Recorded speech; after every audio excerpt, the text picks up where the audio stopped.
8.3, we're still constructing confidence intervals, but this is for a population proportion. So we don't have the population proportion, so we use a sample proportion. For example, the organization Little Kids Rock, they surveyed 517 teachers.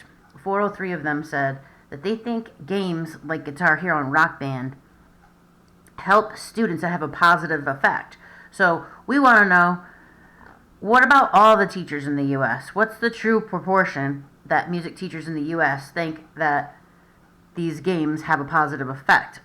So we'd use this sample proportion to construct our confidence interval for the true population proportion. So just a regular P is the population proportion, which we don't have. X is the number of individuals sampled who agree or disagree, whatever you're talking about. N is the total sample size. So 517 is your N, 403 is X. N is always larger. So your sample proportion is P hat, and it's equal to the X divided by N. And that is your point estimate. We're estimating the population proportion with a sample proportion. The formula is a little different.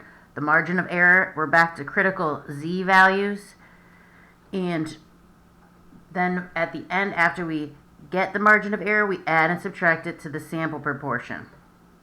Or add and subtract it, however you want to write your notation.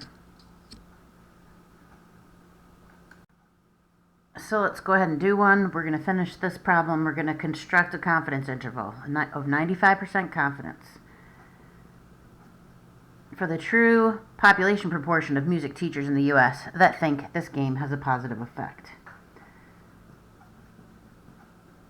So of our sample of 517, 403 said they think it has a positive effect. So our sample proportion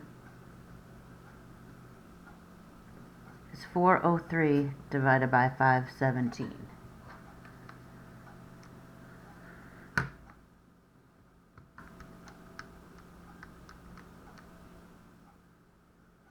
I'm gonna take this to 3 decimal places, so I'll keep it at 9. So 0.779, because that's only a 4.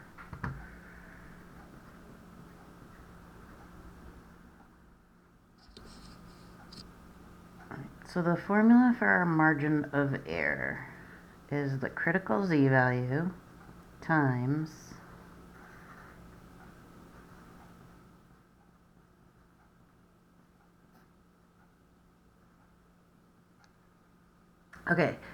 the sample proportion, which we have, and its complement. So if 77.9% said it does have a positive effect, how many are left over? How many disagree?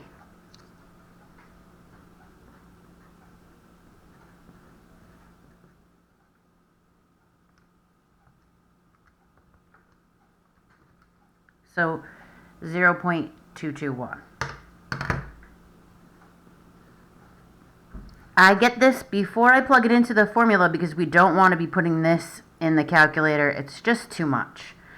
Now for a 95% confidence, our critical Z value at the bottom of our A3 table, 1.960.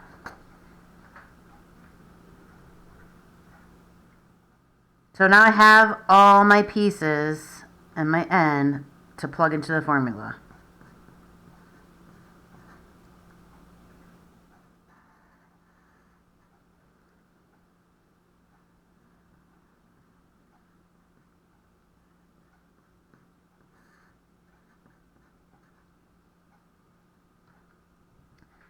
Now this is a little tricky to enter into your calculator. You should practice. Make sure you're doing this with me. I like to put this part in first and then multiply it by the critical Z value. You don't have to, I just do. So when you're in your parentheses, in your square root symbol, you need to make sure that the entire numerator is in parentheses. So 0.779 times 0.221, close my parenthesis, divide by 517, and notice I make sure the entire thing is under my square root. Enter. Now I'm going to times that by 1 0.960 critical z-value, and my margin of error is going to be 0.036. If I take it to 3 decimal places, I had a 1, 2, 3, 5, that's a 7, so I'm going up to a 6. So that's my margin of error. If you don't have square roots that have this bar over it, you're still going to be using parentheses. It's still going to be entered the same way. You're just going to have to close at the end with parentheses. So practice this a couple times. It's a little tricky. Then all we need to do is take our sample proportion and add and subtract the margin of error which we calculated. So we're going to do 0.779. I'm going to add and subtract the margin of error.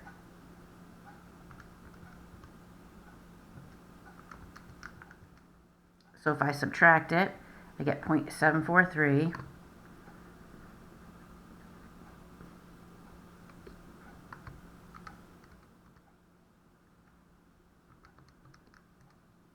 And then 0.815. So we're 95% confident that's a true population proportion of teachers in the U.S. that think this is a helpful game is between 74 and 81 or 82%, roughly.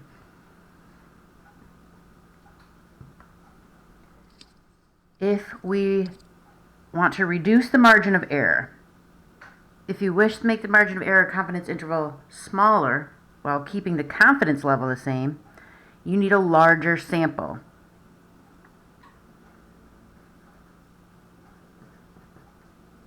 So if you want this margin of error to go down, your sample size needs to go up. The larger your sample, the more accurate your information is, the less your margin of error would be.